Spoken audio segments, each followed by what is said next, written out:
আল্লাহ রে আল্লাহ, কি হইলো খালা? তোর তো কপাল পড়ছে। তোর বান্ধবী নীলা আছে না, তোর বান্ধবী নীলা লইয়া তোর জামাই ভাগ্য গেছে গা। কি রে তুই বাবা হাসতেছিস কেন? আমি হাসতাছি কেন?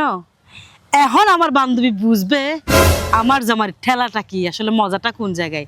দেখেন আমার বান্ধবী এত লুবি, এত লুবি। আমার বান্ধবী খালি জিজ্ঞেস করতো তোর জামাই তোর কি দেয়, আর আমি বলতাম কি জানো, আমার জামাই আমার অনেক দেখতে পারে। আদৌ আমার জামাই আমার কোনোদিন দেখতে পারে নাই, ভালো মিষ্টি মুখে কোনোদিন কথা বলে নাই।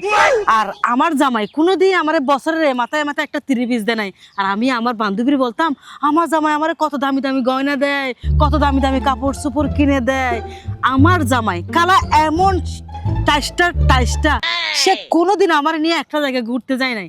আর আমি আমার বান্ধবীর বলতাম আমার জামাই আমার নিয়ে কক্সবাজার ঘুরতে যায়, আমার জামাই আমার নিয়ে ঢাকা যায়, আমার জামাই আমাকে নিয়ে এই সামনের মাসে ব্যাংকক যাব।